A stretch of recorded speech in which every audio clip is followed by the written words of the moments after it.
Hola, hola, ¿cómo le va a todos ustedes? Realmente un placer compartir este espacio. Y me imagino, yo le voy a pedir al señor director si podemos ver el primer zócalo. Escenario postelectoral. ¿En qué te quedaste pensando? ¿En política? ¿En economía? Yo voy a comenzar por el tema económico. Bueno, ya vimos la volatilidad del dólar. Entonces, primera pregunta es, el tipo de cambio, la inflación, las expectativas de los mercados financieros trabajan con aspectos psicológicos. Psicológicos son las expectativas. Se buscó nacionalizar la elección en la provincia de Buenos Aires y los diarios del mundo que se ocuparon de hablar de las elecciones de la provincia de Buenos Aires. Y los operadores económicos, ¿de qué se ocuparon? Vamos a cobrar estos bonos con los cuales estamos haciendo carry trade y todo esto genera esta volatilidad.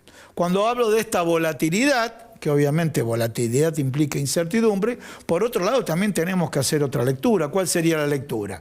Se dio a conocer la inflación del mes pasado del 1,9%. Entonces, ¿qué dice el electorado? Bueno, antes teníamos el 20, teníamos el 18 en un mes, teníamos el 15, teníamos el 7.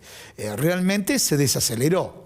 Otros dirán, bueno, no se desaceleró en los niveles que uno pretendía, pero este es un poco el escenario con el cual se mueve el electorado. El electorado, si quieren, el consumidor político, por otro lado, para aquel que está politizado.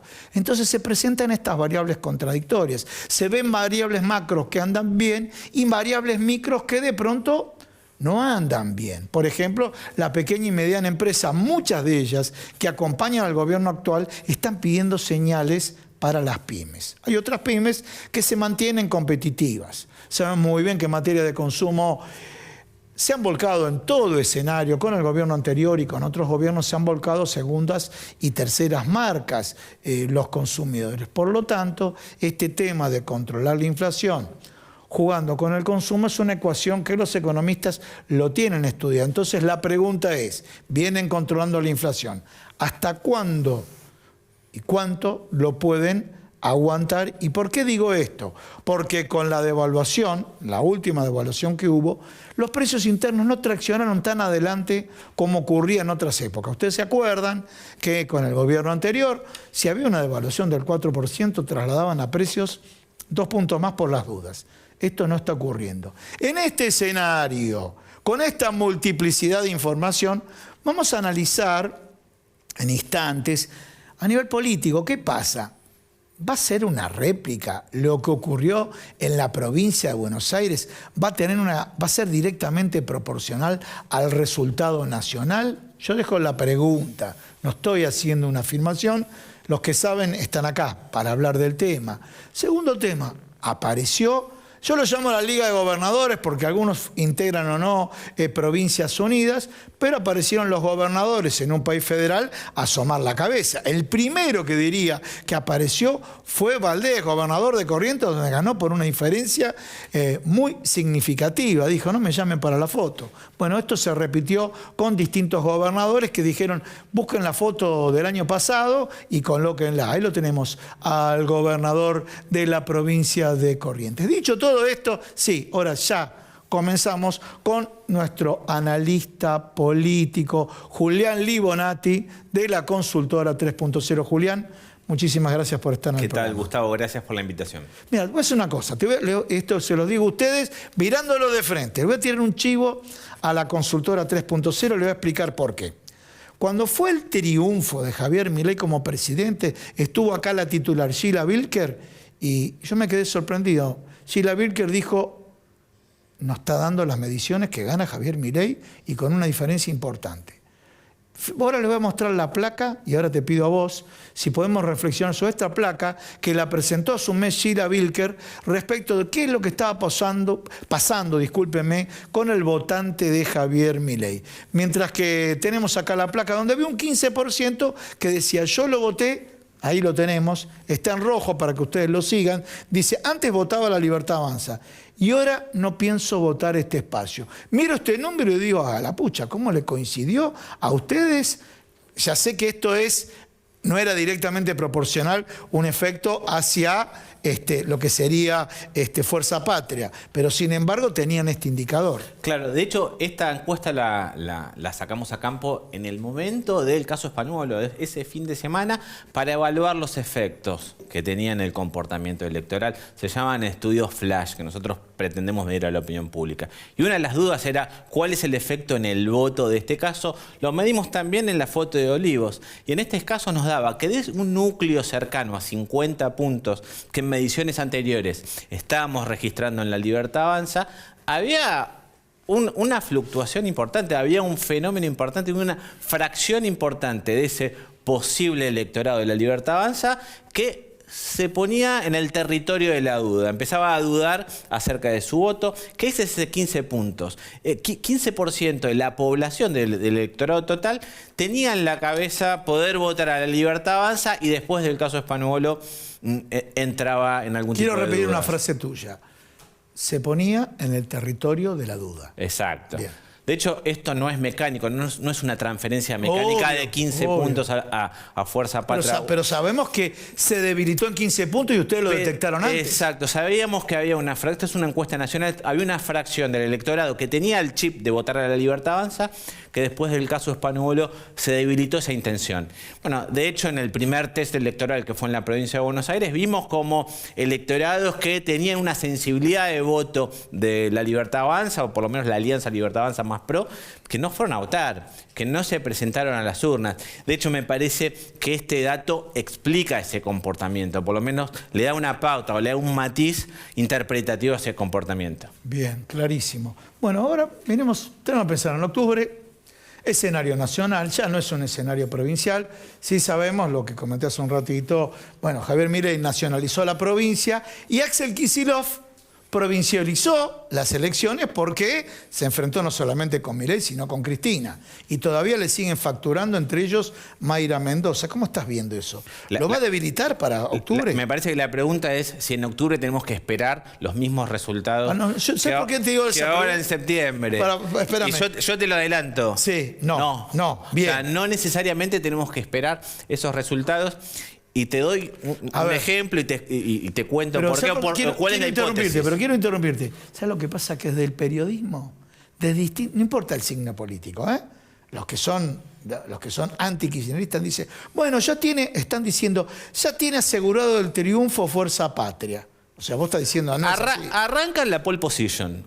Arranca el segundo tiempo con un 2-0. Eso es cierto. Eso ¿2-0 o 1-0? No, un 2-0. La verdad que fue un resultado inesperado que lo acerca a la victoria. Ahora, hay un segundo tiempo y yo voy a poner una variable en la ecuación que es el peso de los intendentes y el peso del acompañamiento de la gente y la ciudadanía hacia los intendentes. Esto me parece que no es una variable que está siendo tenida en cuenta, que es... Hay un montón de municipios, un montón de intendentes que tienen apoyos sustantivos de parte de la ciudadanía. 70 puntos. Avellaneda, Berazategui, San Fernando, Pehuajó en el interior. Son todos municipios en donde la ciudadanía de esas ciudades acompaña masivamente al intendente y nosotros, por investigaciones que teníamos en ese momento, tenían el chip de votar para apoyar a su intendente. Bien. Entonces, es posible que ante un contorno favorable para Fuerza Patria, nosotros no teníamos esta misma distancia de estos 13 puntos, teníamos una distancia un poco menor. Es posible que la fuerza del acompañamiento a los intendentes haya desplegado esa masividad en el voto. Que esa variable no necesariamente va a estar en la elección de octubre. Por eso digo que si bien arranca el partido 2-0, o por lo menos arranca en la pole position Fuerza Patria, yo imagino que el contorno final es un poco más competitivo porque no está esta variable. O sea, podemos decir en estrategia de marca, la marca era el intendente, el apellido del intendente, mientras que para la Libertad Avanza la marca era Javier Milei. Fuerza Patria tenía dos marcas. O tres marcas. Tenía el apoyo a Kicillof, que es importante. Hoy Kicillof es el dirigente con mejor imagen de todo el país. Así que tenía el tractor Kicillof, tenía el tractor anti-Milei. Había gente que iba a las urnas pensando en rechazar a Milei. Y también tenía el chip o el tractor de apoyo del apoyo a los intendentes de parte de su ciudadanía. Te hablo municipios en donde hay intendentes que tienen apoyos del 70%. Entonces, es relativo, particularmente masivo ese posible acompañamiento. Entonces, Fuerza Patria tuvo tres tractores y la Libertad Avanza se quedó solamente con el antikirchnerismo. Bueno, ahí lo tenemos, Axel Kicillof, bueno, está el ministro, está Catopodis atrás, está el Cuervo Larroque, está el ministro de Trabajo, está, creo que Verónica Magario está de costado, así que no puedo ver bien, pero uno lo ve a Axel Kicillof, no es carismático, ¿sí? Dato. La provincia de Buenos Aires tiene serios problemas de seguridad. Yo enfocaría en el tema de seguridad porque ustedes mismos lo han abordado. ¿Todo esto se puede dar vuelta en octubre? A ver, hoy en día, y de hecho una de las preguntas de la encuesta que citaste recién era la imagen. Y en esa encuesta Kicillof era el dirigente con mejor imagen por primera vez desde que estábamos midiendo. De mejor imagen en todo el país. En la provincia de Buenos Aires estamos detectando ahora un crecimiento particular de su imagen. O sea, si antes de la elección tenía 42 puntos de aprobación, hoy es un dirigente que tiene una aprobación, un gobierno tiene una aprobación de 47, 48 puntos. Así que hoy mismo está creciendo. Pregunta, el haber salido a enfrentar a Cristina, ¿le sumó o le restó? No, los kirchneristas, el votante del núcleo duro kirchnerista, no entiende mucho la pelea.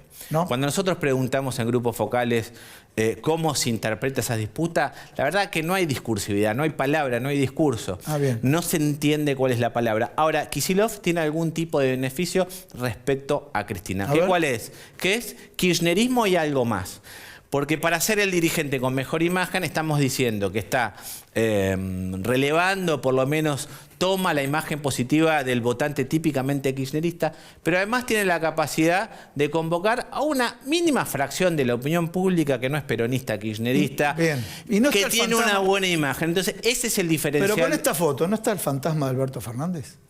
Yo te diría que todo lo contrario. A ver. En el sentido de que dio una exposición clara de independencia. O sea, esta elección en donde fue contraria por lo menos a la hipótesis que planteaba el kirchnerismo duro, me parece que le da credenciales como para instalarse con el rótulo de independencia en la opinión pública. ¿Por qué? Porque contrarió la opinión de la líder de su espacio y resultó ganador. Entonces me parece que de cara a una elección presidencial, o por lo menos de la competencia preelectoral, esa etiqueta de soy independiente, yo no soy un títere de nadie, lo tiene. Bien, vamos a la foto de la mesa de Javier Milei.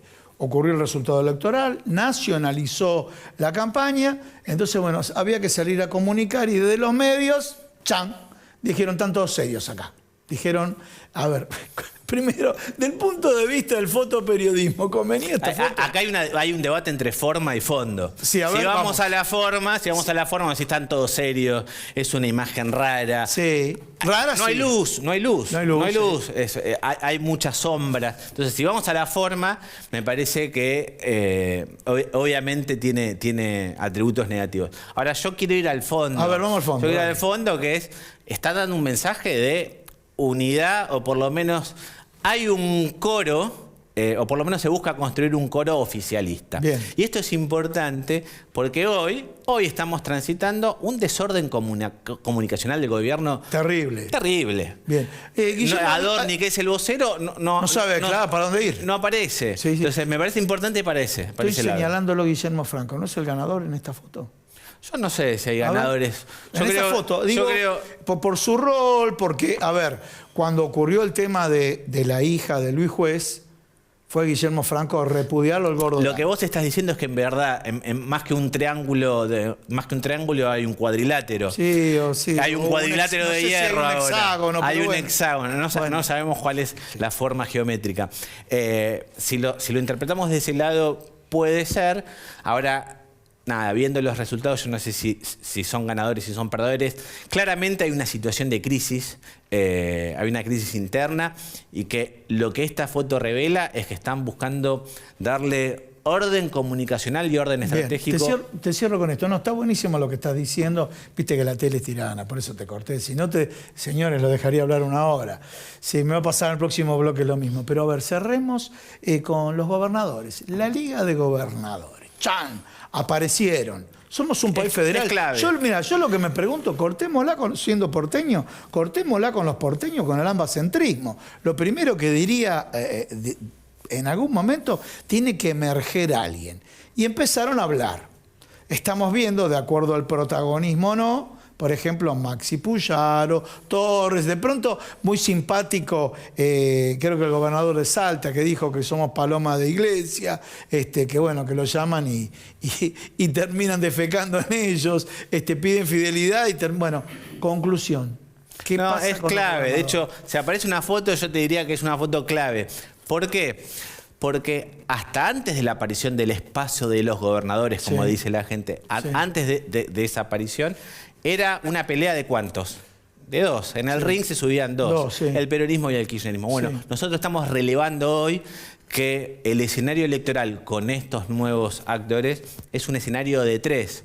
En muchas de las Estamos provincias en donde gobiernan, Estamos viendo todos tienen los aprobaciones altas y el efecto electoral es que hay una disputa entre tres actores. El lado del peronismo, el lado del oficialismo nacional, la Libertad Avanza, y emergió un tercer actor que son el espacio político de los gobernantes. Entonces, me parece que esto va a cambiar el espacio, el orden, el escenario electoral argentino. Julián, muchísimas gracias por haber Gracias, venido. Gustavo. Bueno, un pequeño corte, se quedan con nosotros. Mire, dos temas hiper sensibles. Primero, vieron que una niña fue a un colegio con un arma. Yo les pregunto como padre, pero nos va a hablar un abogado penalista, en tema de la responsabilidad y demás. Y el otro tema, algo que ocurrió, una cuestión de género, con Julieta Prandi acá en instantes, en Feedback.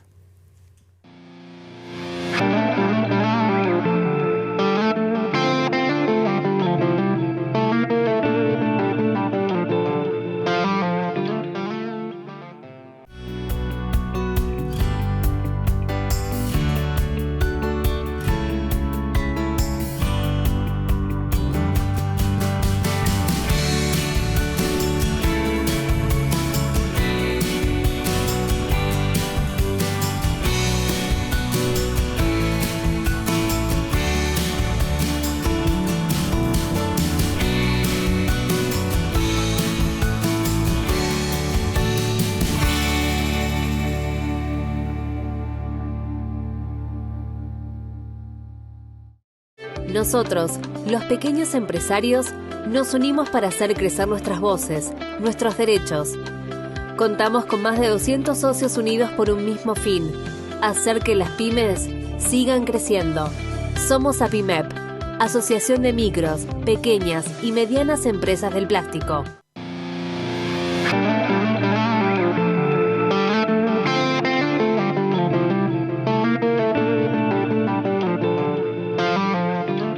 Señores, lo planteé en la apertura del programa, un tema sensible. ¿Por qué digo sensible? Una menor con un arma que va al colegio, no hubo consecuencias, pero si los hubiera, sería una situación terrible. Estamos con el abogado penalista, el doctor Claudio Méndez. Un placer que estés acá en el programa, Gracias Claudio. por invitarme. Claudio, contanos un poco. Somos padres, ¿sí? A ver si podemos ver la foto. Una nena con un arma en el colegio. A ver, lo primero que hay que decir Sí. es que acá no hay responsabilidad penal de la menor, eso está clarísimo. Bien. Creo que eso no hace falta ni siquiera mencionarlo. Sin embargo, hay distintas cuestiones que tienen que ser mencionadas, por supuesto. Primero y principal, mucho se habla o se va a hablar de la responsabilidad paterna. Bien. Y en este caso, la responsabilidad paterna es una doble responsabilidad. A ver. Primero y principal porque el arma le pertenecía al padre. Y segundo, el padre era un comisario. Bien. La responsabilidad del policía no es una responsabilidad común, normal. Tienen una responsabilidad ampliada en relación a la preservación del arma reglamentaria, el uso del arma reglamentaria. ¿Por qué? Y porque son los dueños de la violencia, en el sentido de que ellos pueden ejercer violencia en forma legal e institucionalizada. Por lo tanto, el cuidado que tienen que tener es doble, Bien. triple, cuádruple. Acá en este caso, lo que tenemos que ver, y en mi opinión tiene que ver con muchas cosas que están sucediendo, es la pérdida de los frenos inhibitorios de la gente. Para. Vamos de nuevo. La pérdida de los frenos inhibitorios. Porque no nos alcanza el programa, ni ni muchos programas. De pronto un hombre de 75 años, creo que, no sé si en Rosario, en el interior, acá el cameraman me está haciendo señas, tuvo una discusión, pum, y le dio con una escopeta a quien lo agredió. Contame un poco. A ver, hay en YouTube una cantidad inmensa de episodios que solamente aparecen en portales marginales, pero de violencia de lo que llama el road rage, o sea, de la violencia en la calle, sí, donde la gente discute por una pavada y sacan, no sé, un arma, pueden sacar palos y cosas, y se desata una violencia totalmente fuera de proporción. Esto está vinculado, yo digo, con la pérdida de los frenos inhibitorios. Eso tiene que ver con varias cuestiones. En mi opinión, tiene que ver con que está alterada la percepción sobre lo que sí está permitido y lo que no está permitido, y la sensación de uno mismo. A ver, esto es difícil de explicar en términos sencillitos, que es que la posición que toma la gente sobre el derecho de cada uno es como si no existiera el resto. Como si no existiera el derecho del otro. Exactamente. Perdimos esa cuestión de el derecho mío termina donde comienza el tuyo. Bien. Empiezan a invadirse, empiezan a ver suceder cosas. ¿Podemos volver a la foto, señor director, a la foto anterior y demás? Pues yo veo a la chica y demás. Presumo lo que me vas a responder, pero ¿sabe hay una mirá cómo la agarra. ¿Sabe colocar el arma? Sí, claro. Es una menor. A ver, hay que entender. Contexto. Contexto es que el padre de la hija de un comisario. Bien. Se puede entender que por ahí pueda venir. Sin embargo, yo no responsabilizo de eso precisamente al padre. A ver, nosotros, cualquier persona puede acceder mediante internet a videos de cómo se porta un arma, cómo se carga un arma, cómo se descarga un arma, todo. bien. Eso por un lado. Y segundo, nosotros nos estamos olvidando de que hay una invasión de juegos semibélicos o bélicos, en el cual todo el proceso de la armería, el hecho de cargar el arma, el hecho de recargar el arma, está en el propio juego electrónico. Sí. Todo eso los chicos lo saben, lo conocen. Correcto. Lo conocen y lo saben. Mira cómo lleva el arma ahí. Claro que ¿Cómo sí. sabe llevar el arma? Claro que sí. Una claro. menor. Bueno, obviamente, por lo que pasó, psiquiatra, ya consulté fuera del aire, totalmente. Consulté a profesionales. Ahora te hago otra pregunta jurídica. Bien. Va un psiquiatra, la retienen, la medican, la internan. ¿Qué psiquiatra le firma el alta y esta chica vuelve y mata a alguien? ¿Ese psiquiatra se la va a ver negra el día futuro? Bueno, eso está vinculado directamente a muchas cuestiones que son de actualidad. A ver. Por ejemplo, los médicos en el tema Maradona. Sí. Le sucedió lo mismo. Una persona con la salud quebrantada que tenía Maradona y le firmaban cuestiones que no debieran firmarse, y están imputados hoy seriamente con toda la nulidad que hubo todo ese juicio, pero siguen estando imputados. También sucedió con esta persona en situación de calle que terminó acuchillando a otra y le habían dado, había estado internado, le habían dado el alta. Y bueno, la pregunta es, ¿el profesional de la salud que le da el alta tiene responsabilidad? En mi opinión, no. ¿No? ¿Por qué no? Porque nosotros, como seres humanos, seguimos teniendo un grado de albedrío, un grado de responsabilidad por nuestros propios actos. Y no podemos prever, el profesional de la salud, el médico, psiquiatra, psicólogo, no puede adivinar los movimientos futuros. No puede prever un movimiento futuro. Eso sería, ¿te acuerdas de la película de ¿cómo se llamaba esta? Una película de... Sí, Minority Report. Minority Report. Acá el cameraman está muy atento, ¿eh? Está muy atento. Pero es esa película. Esa película tiene mucho significado. No es solamente...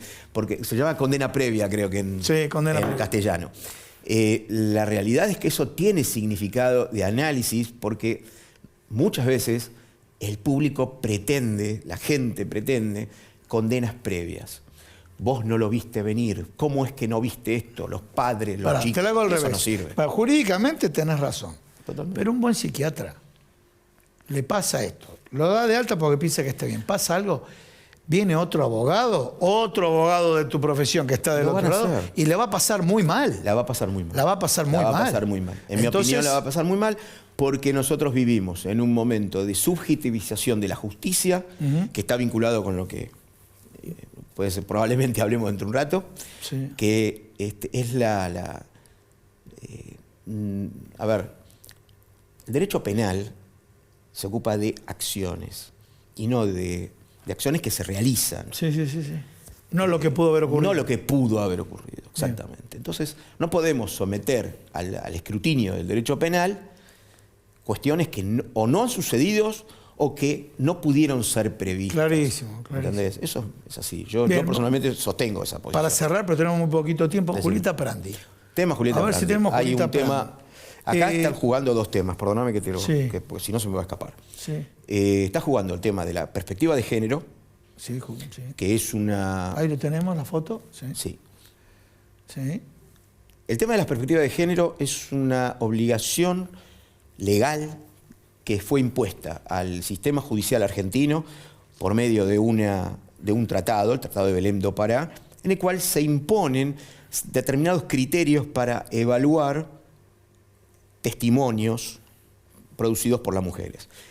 Esto tiene como origen la necesidad de equilibrar una cancha que estaba inclinada en sentido contrario. Lamentablemente, cuando inclinamos la cancha en sentido contrario, no se equilibró, no volvimos a un estado de equilibrio, sino que se produjo un equilibrio inverso. Exactamente. Entonces suceden injusticias enormes que están sucediendo hoy en el sistema judicial argentino, que con la mera denuncia, con el mero testimonio y nada más, se encarcela a personas por años.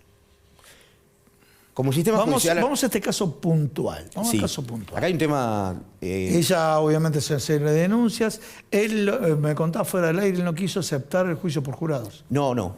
Ahí está el tema. No es que no quiso A ver. aceptar, sino que él no entendió, es lo que él alega en su apelación, Sí. él no entendió que renunciaba a la posibilidad de ser juzgado por jurados. Sí. Hay que hacer entender a la gente que es jurado. Jurado es un grupo de 12 personas que son absolutamente ciudadanos, que son legos, no pueden ser abogados, no pueden ser peritos, en realidad son personas normales. Y no están obligados por la perspectiva de género. Bien. Están obligados solamente por el hecho soberano de la percepción que ellos tienen sobre el hecho. Bueno, o sea que ahora, para cerrar, porque tenemos que cerrar el programa, está en el proceso de apelación. Está en el proceso de apelación. Bien. Claudio, muchísimas gracias. Gracias a vos. Realmente el primer tema genera escalofríos. Totalmente. Como dijiste, el freno de los límites inhibitorios. Sí, hay una pérdida de los límites, de los frenos inhibitorios. Muchísimas gracias. Señores, yo tengo que agradecer a todos, a Producción Cero, a Gabriel Aquino, a todo el equipo. Acá justo hoy tuvo una participación activa, Seba, el cameraman, impresionante. ¿Y saben quién? A Sastrería Windsor. Este saco lo pueden encontrar, ahí lo tienen ahí abajo, en Maipú 843. 30 años de trayectoria sartorial. Pasión por la confección.